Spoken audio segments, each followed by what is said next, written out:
I don't want to.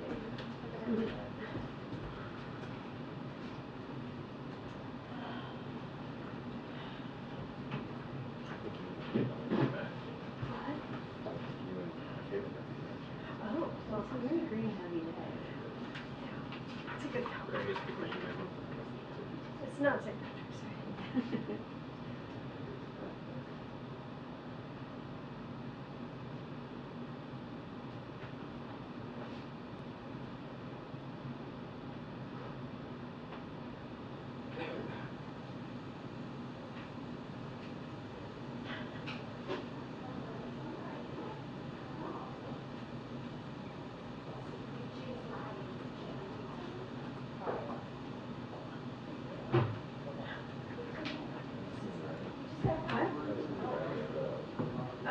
No, there's like an emergency broadcast test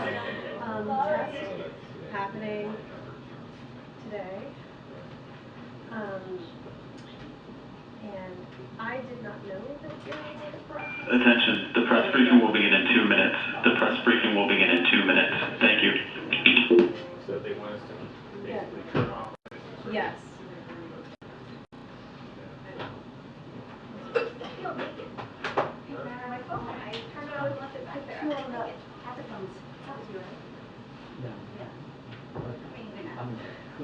I'm not sure what his name is. It sounds like he agreed to this. But Oh, you're wearing gray too. Yeah, look at us. Hi, I'm speaking on behalf of Kelly O'Donnell. Turn the phones off. Is it just phones or just that? I don't think it would come through the laptop. I think it's just phone. What day? Yeah, so like. When you turn Yeah, always take your laptop. But maybe I'll just like raise my phone to 10. So maybe. You have questions? I asked you. All right,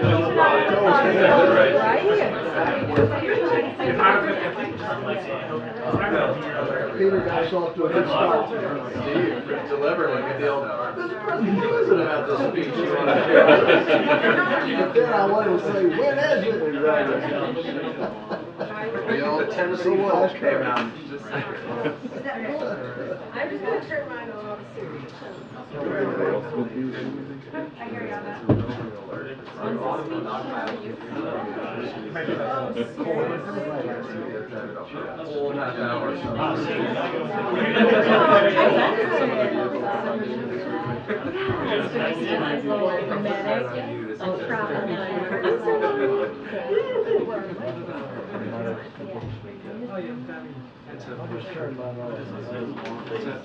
thought it would be a welcome, welcome diversion for everyone's phone to go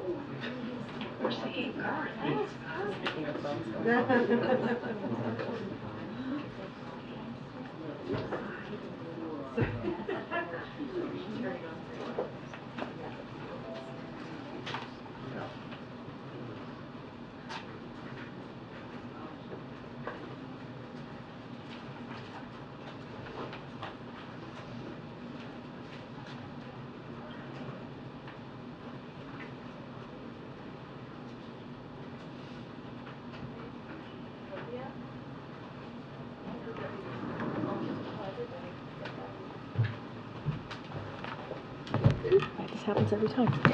Good afternoon, everyone. Good afternoon. Okay, so I know there's a national emergency alerts that's supposed to potentially, or alert system that's supposed to start at 2:20 at a rolling basis, so hopefully we can get through it. Okay, guys. I know it's been a busy 24 hours on the other side of Pennsylvania. I wanted to note at the top that we continue to see the election of a speaker as an internal matter of the House of Representatives, just as we have previous leadership elections in Congress. But as I said in a statement last night, the President hopes the House will quickly elect a speaker because the urgent challenges facing our nation will not wait. You just heard the same kind of sentiment from the President moments ago in the Roosevelt Room. The American people deserve leadership that puts the issues affecting their lives front and center. As President Biden did yesterday with more action to lower prescription drug prices, as he did today by delivering student debt relief for more Americans. Once the House meets their responsibilities to elect a speaker. President Biden looks forward to working together with them and members of both parties in Congress in good faith on behalf of the American people.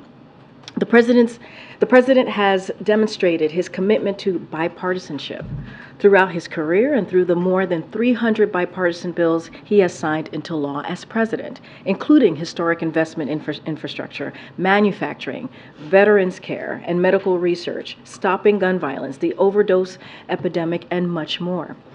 That work must continue, and the president is ready to work with anyone willing to work together with him in good faith to continuing to deliver for the American people.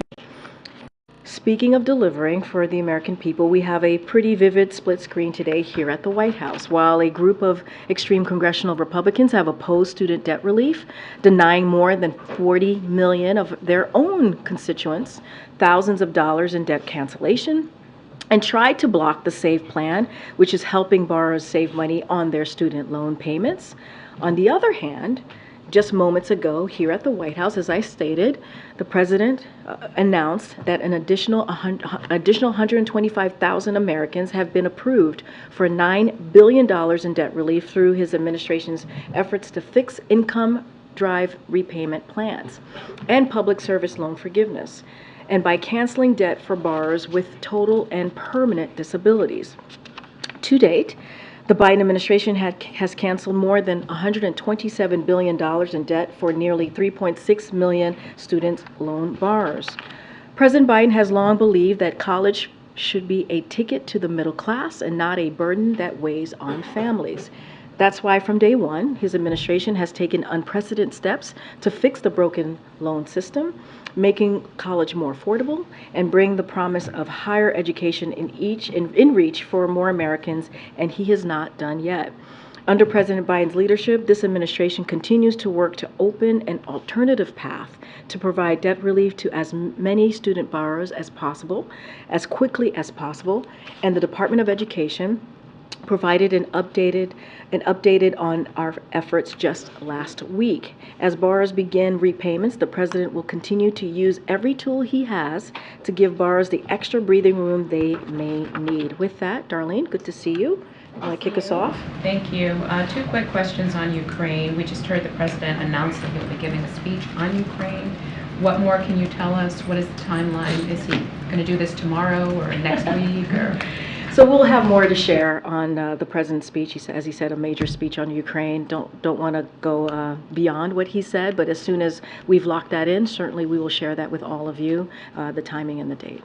And then you also talked about another means of potentially funding, getting U.S. support to Ukraine.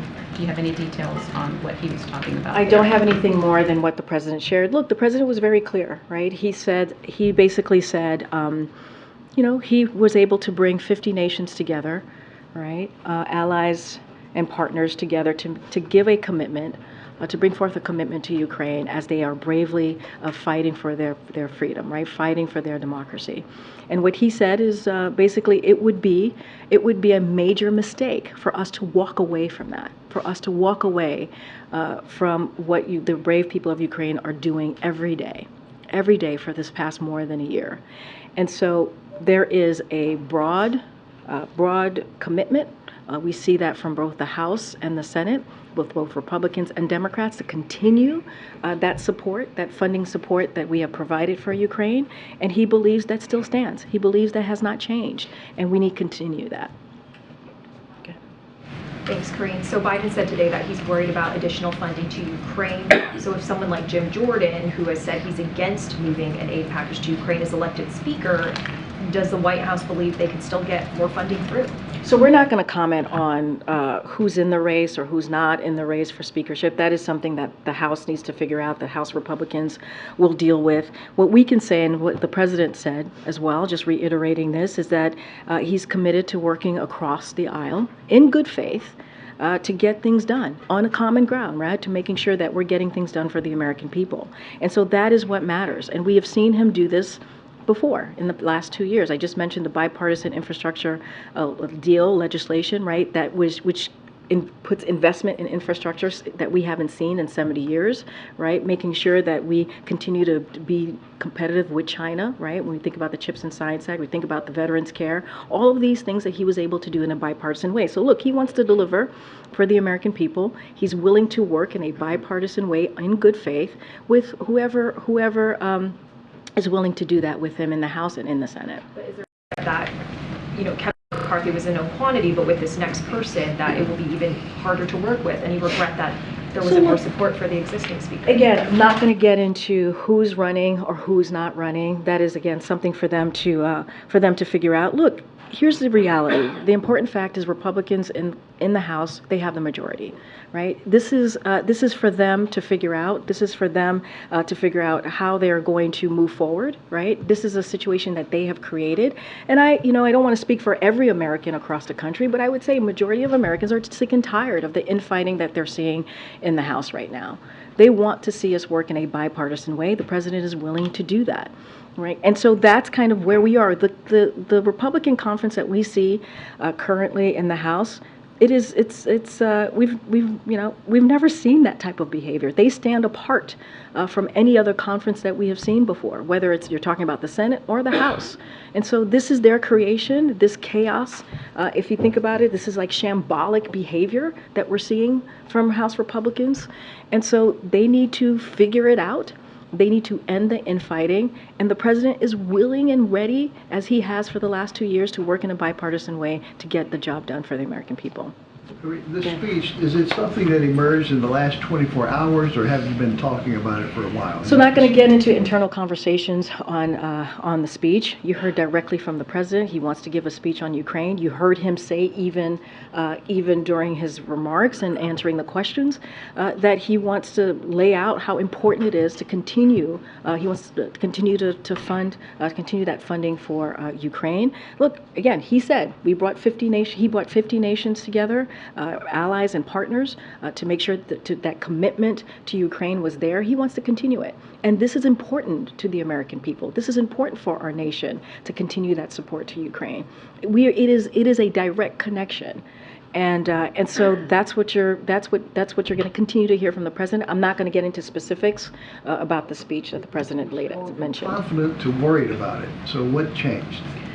Well, and I've said this before, of course it is a concern when you have a small fraction, in Congress, like the House Republicans, who are causing this type of chaos. I've said this before, right? Of course it is of concern.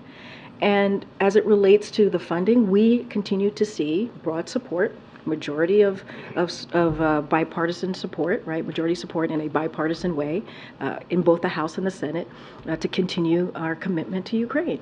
And this is a promise. This is a promise that both House Republicans and Democrats, both Democrats in the House, in the Senate, and Republicans in the Senate have made. And so we want to make sure, we want to see that commitment continued for the people of Ukraine. And so that nothing has changed there. When they've been very public about that, nothing has changed. It would be a major mistake if we do not continue to do that. And that's what the president made clear today in the Roosevelt Room. Okay, Nancy. Thanks. Following up on that, just yesterday, you told us, John Kirby told us, that the president reassured all these world leaders that he is confident that Congress is going to approve this aid. And now today, he's saying that he wants to deliver a major address to warn about how problematic it would be if Congress didn't approve this aid. So is he confident, or is he not confident that Congress is going to do this? He's confident because there has been a broad support for this, right? Majority support in a bipartisan way to continue this funding. That hasn't changed. We continue to hear that, and so that is what we are going to point to, obviously. But look, and I've said this: when you have a small fraction of, as I just said to Steve, when you have a small fraction of a party that is causing that type of chaos, it doesn't look great across the globe, right? That doesn't look very promising. But let's not forget, these nations also have their own domestic kind of processes and things that they have to deal with as well. So they understand certainly how that works for us as well, trying to get through the domestic policies or process or politics here as well. Look, what we want to make very, very clear is that we cannot walk away from commitment. We It would be a major mistake. That's what the president wants to make very clear. And, you know, the National Security Advisor, Jake Sullivan, said this the last time he was at the podium, is like the cost of doing nothing is so much greater than the cost of providing continued support. And so the president's going to reiterate that. He's going to reiterate. Those sentiments that we have. He's going to reiterate what you heard from him. How it would be a serious mistake if we walk away from that commitment. The president seemed to suggest a moment ago that there might be some alternative funding source he could tap into if Congress does not pass more aid for Ukraine. What is that funding source? I'm not going to go beyond what the president said. You're going to hear directly from him, as he said. He's going to give a major remarks on Ukraine. I'm just not going to get beyond that. Okay. Karine, our colleagues at CNN are reporting that the U.S. is sending seized weapons from Iran to Ukraine. Can you confirm that? And is that something that we're going to see more of if Ukraine aid continues to be stalled? So look, I wouldn't connect the two. Here's what I can say. CENTCOM put out a statement on this. The Department of Defense announced that the U.S. government transferred 1.1 million rounds of small arms ammunition for Ukrainian infantry units. And as I mentioned, U.S. Central Command, naval forces seized these munitions as they were en route from Iranian Revolutionary Guard to militant groups in Yemen in violation of international law and United Nations Security Council Resolution 2216. We will continue to take actions to support Ukraine in their fight for freedom against tyranny and to curb Iran's destabilizing activities in the region and beyond. And so that is our commitment that we will continue to have. And this is a way that we felt that we can also continue to support Ukraine.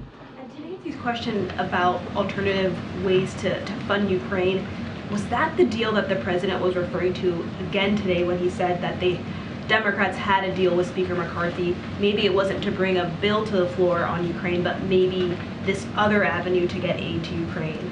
I'm not going to get ahead of the president or go beyond what he said today. He's going to speak to this when he's ready to do so. Go ahead. Can you describe the nature of President Biden's relationship with Jim Jordan? Look, the president has been vice president. He's been senator, right? He has many relationships with members of the Republican Party in the House and the Senate, more specifically. Just not going to get into characterizing specific relationships that he has. But the president has been known for a long time to work in a bipartisan way and have pretty good relationships with Republicans in Congress. I'm just not going to get into every member of Congress and his relationships with them. So I suppose that means you don't want to answer about his relationship with Steve Scalise? I'm not going to get into characterizing each relationship that the president has. Okay, Mayor. Thank you. I have just asked President Biden if he promised President Zelensky ATACMS for Ukraine, and he answered that everything President Zelensky asked for, we've worked out. It's hard to imagine that Zelensky didn't ask for ATACMS. Does it mean that some kind of solution for delivering ATACMS has been achieved? I don't have anything to say on that today. Look, I'm not going to go beyond what the president said. As you know, he has had multiple meetings with President Zelensky, and we work very closely with his team. We talk to them very regularly, and just don't have anything to share beyond that. So one more question about Sweden's NATO membership. It's been almost 3 months since President Biden thanked President Erdogan for dropping his opposition to Sweden's NATO accession.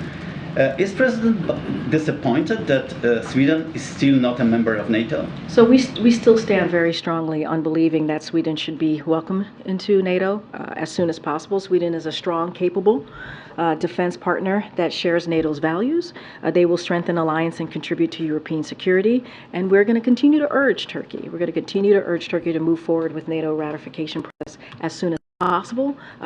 Don't have anything else to share beyond what we've been very consistent on. Okay. Thanks, Karine. John Kirby said yesterday that the White House prefers that Ukraine funding should be separate from anything connected to the border, but there does seem to be some momentum behind linking border security and Ukraine in the next funding package. What's the president's reaction to that? Look, We talked about this a little bit earlier in the week. The president, and we believe this, and we've seen this, and the president has taken action when it comes to delivering funding, record funding for the border security, and he's requested additional funding.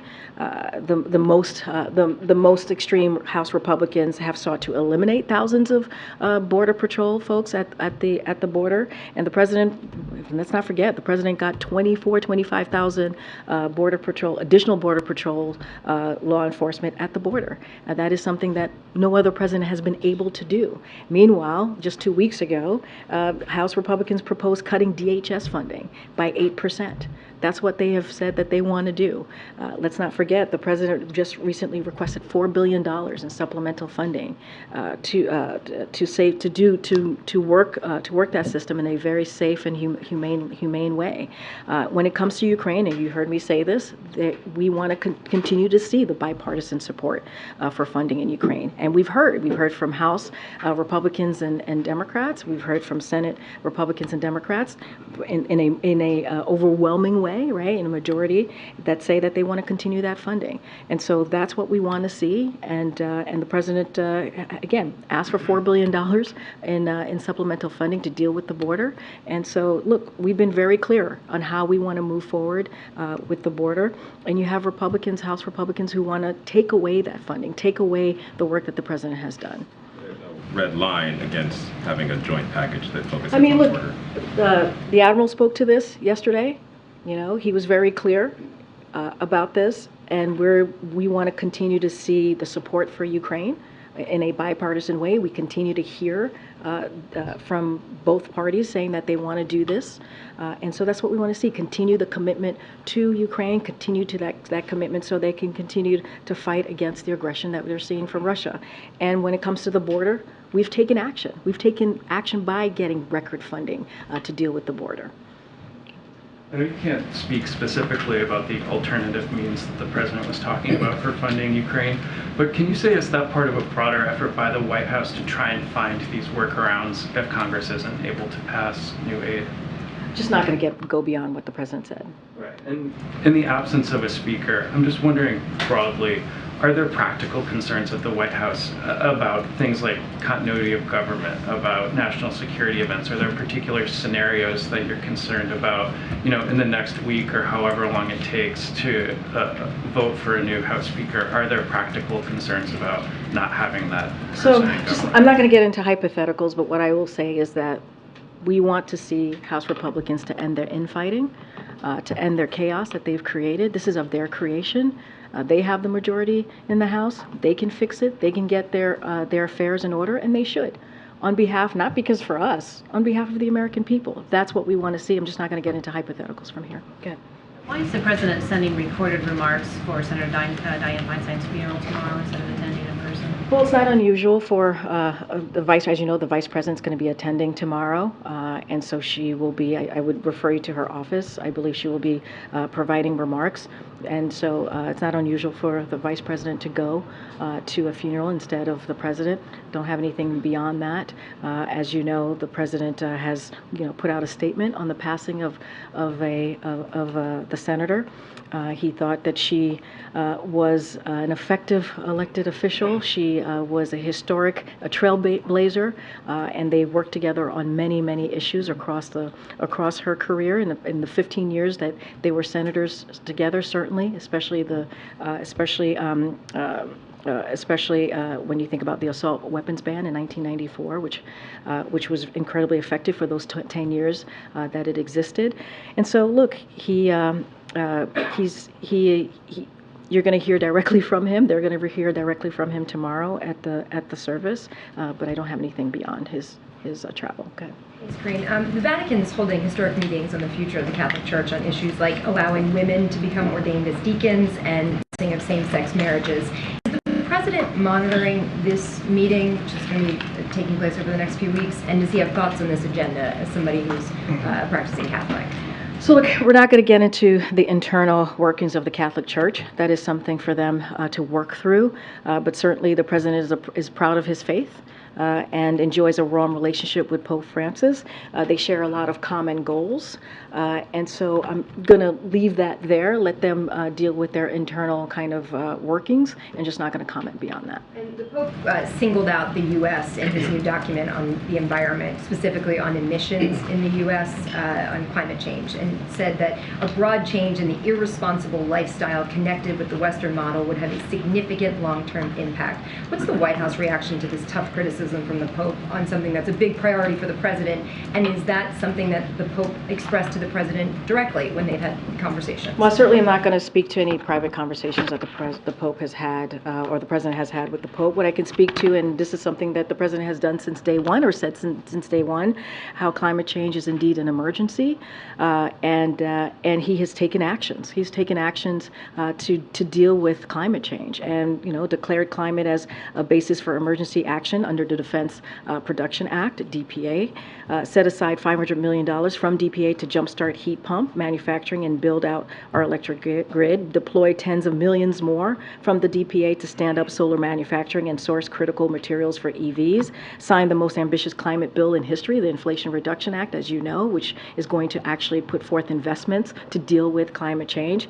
and conserve more land and waters in his first year in office than any president since JFK. So the president has shown his commitment. He's walked the walk, if you will, and he'll continue to work through whatever else he can do to deal with climate change. Thank you. The governor of Illinois has written to President Biden to say the federal government's lack of intervention and coordination at the border has created an untenable situation for Illinois. Does anybody outside of the White House think the immigration policy is working? So here's what I can tell you. I just mentioned that the president requested $4 billion for supplemental funding to address what we're seeing at the border, right? And to manage what is happening currently at the southwest border more specifically. And Republicans continue to block us. They do. They continue to block us. And without Congress, the president has taken action. He's taken action, whether it is surging resources to the border. We have removed and returned more than 250,000 people since May 12th, and working with partners and countries across the region to actually deal with this issue. So the president has continued to try to put forth actions and ways to deal with what we're seeing at the border, and Republicans continue to block us. I just mentioned moments ago, like 2 weeks ago, they put forth a CR that would take away law enforcement at the border. Different topic. There are some new pictures of Commander Biden biting a staffer again. How many times has that dog bitten the Bidens? I would refer you to the Secret Service and also the First Lady's office. Okay. It's the 12th known incident of this dog biting a White House staffer. A lot of times when that happens, there's a lawsuit. Isn't the president worried about getting sued? I would refer you to the Secret Service or the First Lady's office. My last one. Is any part of the West Wing here just loving the fact that Republicans don't appear to be able to govern the one part of the government that they actually control? Nobody's loving anything when we're not able to deliver for the American people. Nobody's loving that. When it is important for Congress to work, not for us, but on behalf of the American people. It is important to make sure that we meet the challenges of the American people. That's what's important. What we saw, and you heard from the president, what we saw on Saturday should have never have happened. We're glad that a deal was made. We're glad that we're not in a shutdown, but House Republicans should have never gotten us that far. And so they are the majority in the House. They can fix this. They're creating the chaos. That is not helpful to the American people. That's why you saw the president today talk about student debt relief and talk about what else he's doing to make sure that we're giving a little bit of breathing room to the American people. That's why you heard from the president yesterday talking about, or our announcement, talking about how we're continuing to beat Big Pharma so we can lower prescription drug costs for the American people. That's what the president cares about. That's what he wants to see. What can we continue to do to help Americans as they face really tough challenges? So this is not, we're not loving it. It is not helpful to any American across the country. In any of the meetings about this in the last 24 hours, has anybody in the West Wing heard anybody talking about the possibility of Speaker Trump? This is something for House Republicans to figure out. This is something for them to fix. We're not going to get involved in the speakership. We don't care who is in the race or who is out the race. That is not for us to figure out. The president doesn't have a vote. No one here has a vote. They have to figure this out. Okay, Peter. Karine, if the president's confident that the Congress is going to pass the necessary funds to continue providing aid to Ukraine, why is there the need to have discussions about an alternate vehicle to provide that funding? I'm not going to get beyond or go beyond what the president That's said. not going beyond. That's going behind. That's things that I'm have happened in the past. I'm gonna let the president speak to this. He said he's going to give a speech on Ukraine. I'm gonna let him speak to it. I'm confused because the president, we said here that the president was confident that the aid would continue, but today the president himself conceded he was worried about that. Can those two align? I think he's confident, and I just dealt with this. I'm happy to repeat myself. What we've heard from House members, both Republicans and Democrats, what we heard from senators, both Republicans and Democrats, have said that they want to continue the support in Ukraine so that Ukrainians can continue to fight against the Russian aggression. We've heard that majority, right? Overwhelming majority. So that still stands, right? That has not gone away. That still stands. That commitment that we have heard publicly from them still stands. So that is where we are with that. That is why we are confident that, yeah, you know what, there is broad support. Now, if the president wants to take an extra step and explain and talk through the importance of supporting Ukraine, that's what he wants to do. It's not the first time. He's done it multiple times, even when we've had continue to have bipartisan So he's support. doing it because he's confident, not because he's worried. I'm going to let the president lay out when the time comes as to why he wants to speak to Ukraine. What I can say is what we've heard from Congress, because it is up to Congress, right now, to move forward on how they're going to move forward in funding the support for the continued funding support for Ukraine. But it's important for us to point out what they've said publicly. Has the president spoken to Speaker McCarthy, or now former Speaker McCarthy, since yesterday? Has he spoken to the Speaker Pro Tem, McHenry, in the time since? Has he had any calls that you can share with us with those, because he needs them, as he acknowledged, to try to get Congress working and to get America working again for the American people? I'm not going to get into any private conversation. You're right. The president was very clear. He believes that they need to get back to work. House needs to get back to work. They need to figure out who their speaker is going to be. He's willing to work in good faith with whoever the speaker is. Just to be clear, when you say I'm not going to get into private conversations, you're not acknowledging that there were private conversations, just that you won't say yes or no. What I can say is senior staffers, as I've said many times, have been in close touch with members in Congress. Over the past several weeks, over the past several months, that's something that happens pretty regularly. And I can say this, that the president himself regularly, often, has conversations with members in Congress because of his some of them are relationships that he's had for some time now. I'm just not going to get into each conversation that he's had. They're private discussions. We don't read out each and every conversation that the president has. That's where I'm going to leave it. Thank you. Thank you, Karine. I'm going to follow up on my colleagues' questions about the president's speech. I know you can't talk about the substance of it, but can we understand this as an acknowledgement from the president that he perhaps could be doing better in terms of explaining to the American people why supporting Ukraine is within their best interests, and maybe an acknowledgement that there is waning support from the American public? So look, the president has spoken multiple times about the importance of continuing to fund Ukraine. He did it on Monday, he did it on Sunday, he did it today. And he talked about how there's a direct link in supporting Ukraine, continuing that funding, to our own national security. That is something that he's been pretty consistent about. I'm not going to get into what he's going to say in his speech. You'll hear directly from him, obviously. But, we have seen the polling, just like you all have seen the polling. I believe the Admiral was asked about this as well. And yeah, we see the polling and we get that, we understand. But we also believe that it is fundamentally important to our own national security, as well as supporting the brave people of Ukraine, to continue that support. It is. No, there you go. Okay, thanks everybody. I'm just kidding. I turned mine off. All right. I know it works. Every couple of years, folks. Your last statement. Yeah.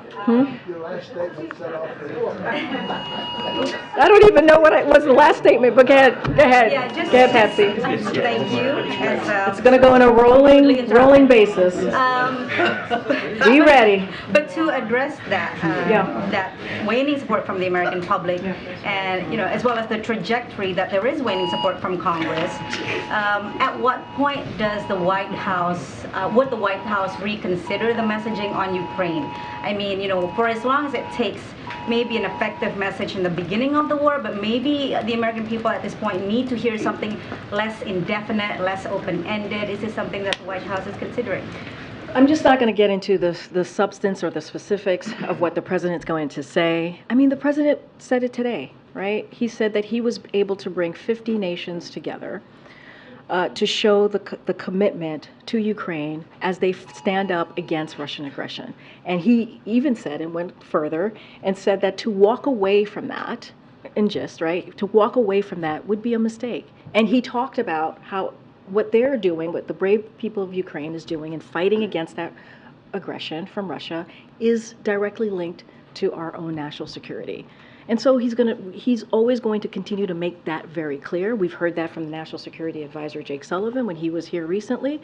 We heard that from the Admiral. It is important that we continue to help Ukraine. And so we've always made that clear. We've always made that clear over the past, more than a year now, that this ongoing, unjust war that we're seeing in Ukraine by Russia. Go ahead, Danny. Thanks, Karine. Just going back to the the 50 nations, how worried should they be that the president is worried about the funding? Well, the president spoke to many of those allies and partners yesterday, and the Admiral said here, and we said that none of them brought up that they were concerned. They did not bring up any concerns, and so I think that's important. And they understand. We believe that they understand. They have their own domestic political issues that they have to deal with as well, and they understand that as well, right? What we're doing, what we're seeing here.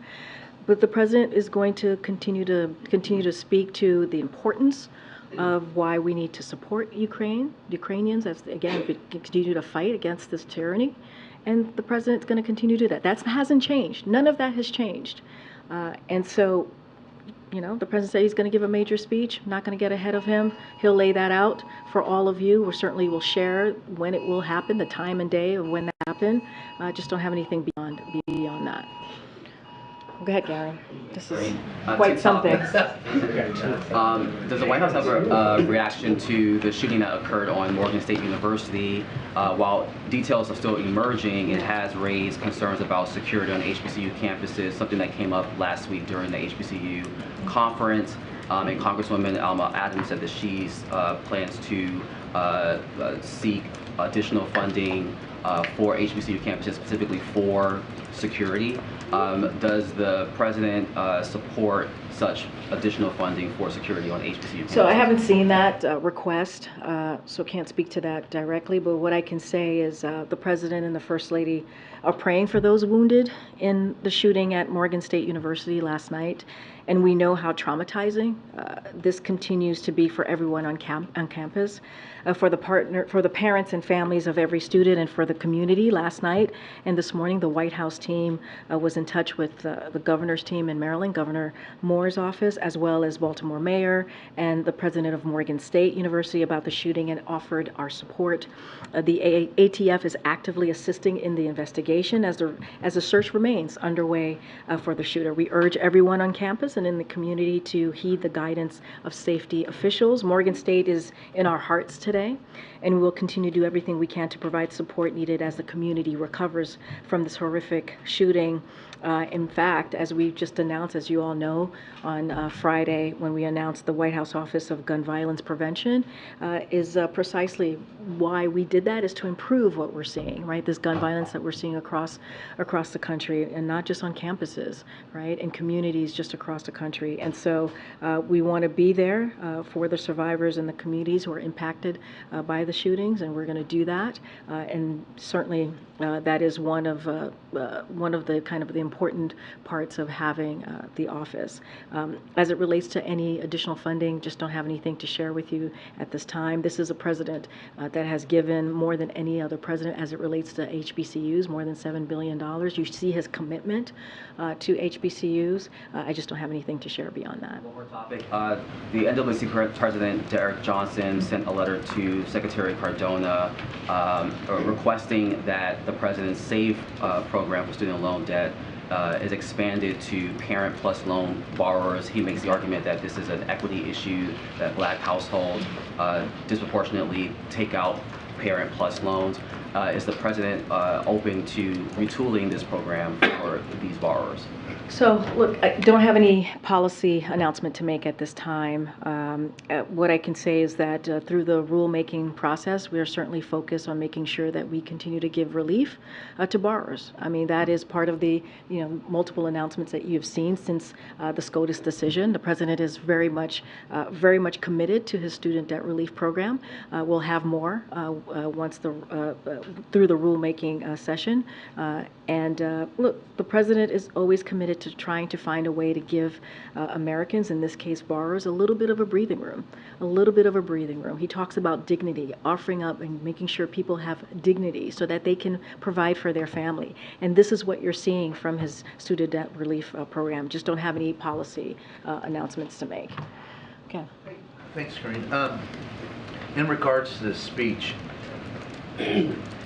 Russia invaded Ukraine, which is enough in the past for most Americans to join together with a band, and we would find some unity. We do not have that unity, and there continues to be a lot of criticism of this administration's efforts in Ukraine on Capitol Hill with Republicans in Congress. So does this at all speak to the administration's ability to communicate to the American people that there is a problem that we should be behind, or do you believe it falls chiefly on the GOP? Okay. Did I get you there? I'm sorry. I wasn't trying to be confusing. Okay. As it relates to, and I've said this multiple times at this point, we have seen overwhelming support to continue the funding for Ukraine. We've seen that in the House, in the Senate, from Republicans, from Democrats. They've been very public about it, and we don't believe that has changed. We do not believe that has changed. And so we want to continue that support. Again, you said, right, Russia invaded Ukraine, right? Ukrainian people are fighting for their democracy, fighting for their freedom. That is incredibly important. As you think about the NATO allies, the NATO countries that surround Ukraine, it is incredibly important that we support Ukraine, right? It is incredibly important that we do so. And so, again, the cost of doing nothing is so much more than the cost of providing continued funding for Ukraine. And so, as the President said, he was able to bring allies and partners together to provide that commitment to Ukraine, and it would be a serious mistake if we were to walk away from that. You're going to hear from the President. He said it. He's going to give a speech on it. He's spoken about it many times before. He's going to speak about it again. And it is important. We believe it is important, the President made this point, for our own national security to make sure that we continue to provide support. Will you speak to the concerns that the GOP and others have about continued efforts to aid Ukraine? Look, I get your statement, but we've also heard from overwhelming majority of folks in the House and the Senate, both Republicans, right, in both chambers, and Democrats, in a bipartisan way, supporting the continued funding. And finally, this is my every 2 months request. The President just spent time with the pool. Which is great. 4 or 5 questions from the pool. He took questions, and he did so on Sunday as well. Can we just get him to come out here into this room, for those of us who are not a member of the pool, to ask him questions? Well, the President loves taking your questions. He's done it a couple times this week. I don't have anything to commit to all of you. He's going to continue to do so when he can.